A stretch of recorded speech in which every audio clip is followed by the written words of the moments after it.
So following on from Rich and Famous, we have Tragic Hero, which brings back Chow Yun-fat and Alex Mann's warring characters. We also get Andy Lau back as well in this one, and it is very much more an action-packed adventure here. We've had the build-up of all the characters in Rich and Famous. We've got to know all the interactions. We've had losses along the way. We've had new connections and marriages as well, and the characters kind of ended up where they probably belonged at the end of Rich and Famous. Now we've jumped a number of years.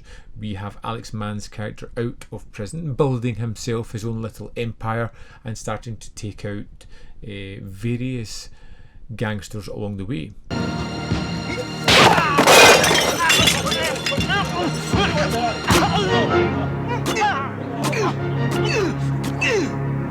Making his mark, taking over their gambling procedures, their drug operations, pretty much just trying to take over. And in the process of doing this, he's going to make it his darndest to really annoy Chow Yun-fat in this one, trying to get revenge on him for, well, 1, shooting him in the hand, 2, the perceived stealing of his love, which he offered up in Rich and Famous, if we remember rightly. And this one is one of those more straightforward films, delivering lots of action, lots of blood and guts, and a typical kind of climax, which was, yes, thrilling and engaging.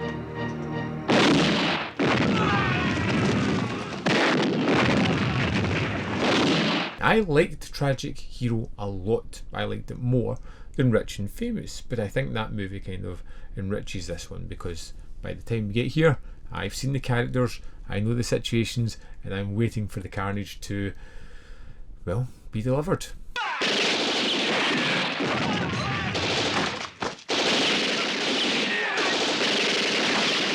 Alex Mann is really great in this one because he gets to play just a horrible character.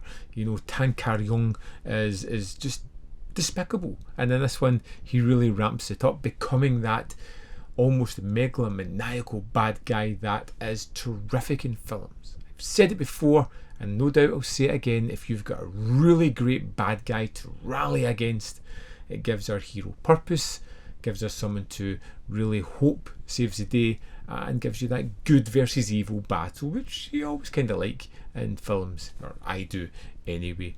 And you get to see some reoccurring characters from Rich and Famous in this one, which is always nice. I love the action. It is exemplary. It is bloody to the extreme and just incredible amounts of fun.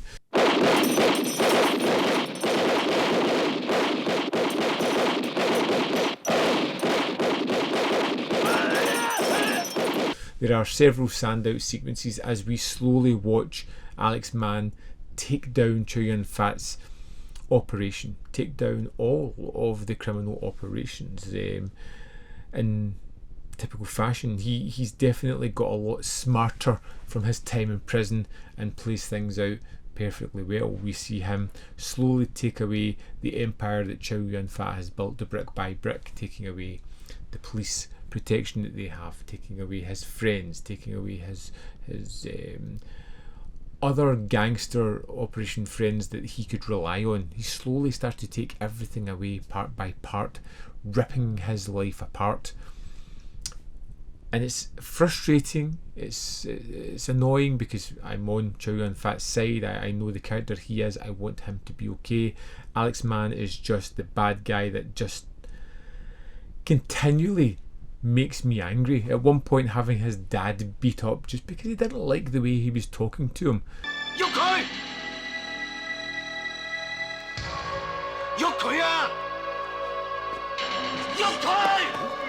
But it's the action. It's the action for me that just I loved.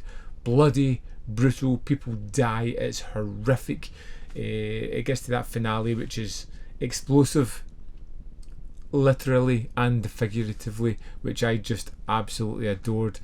For me, Tragic Hero was the better of the two movies, but I think it's aided by the first one because I know the characters, and now I'm ready for that action-centric second part where we watch everything go down in a hail of bullets. I really enjoyed Tragic Hero.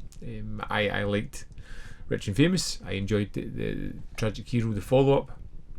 Let's dive into the extras and see what they have. Here we are in the disc for Tragic Hero. We have the film with restored original Cantonese mono audio and with the original theatrical mix along with the English dubbed audio.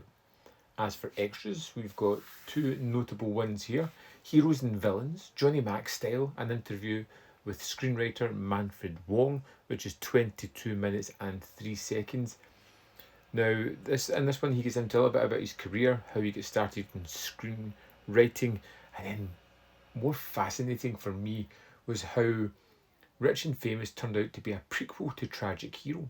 Tragic Hero was made first, and then they went and made Rich and Famous, which is why some of the characters only appear in the prequel film, I suppose. I just kind of found that a fascinating aspect of this interview. A Race for the Heroes interview with Michael Mack is 32 minutes 46 seconds. He comes under the strange title of Shadow Director, talks a lot about how they made a connection with Golden Harvest and started to make films, working with the various actors. It's a lengthy piece touching on all different kinds of aspects of this film or sets of films. And we have the Hong Kong theatrical trailer and the English export trailer as well. On top of that, we have a 20-page booklet talking about these two films. It's by James Oliver. It's titled Rich and Famous and Tragic Hero. Chow Yun Fat Goes Epic, which is a great and quick read, full of great information and highly recommended. That's the extras for Tragic Hero. So there we have it. Tragic Hero, Rich and Famous. It is a wonderful double pack of films, great action, great characters, follows a lot of the typical tropes of these kind of gangster movies, but do you know what? Does it in a great fashion and made me entertained and happy while watching it. I'd love to know your thoughts on Tragic Hero if you've seen it, whether you loved, hated, fell somewhere in the middle. Did you prefer it to Rich and Famous, or did you find Rich and Famous more endearing? Let me know in the comment box below and we can have a conversation about that. There is more content up here if you want to see more of my stuff.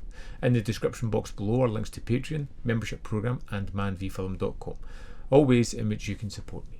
Thanks for watching and I'll see you next time.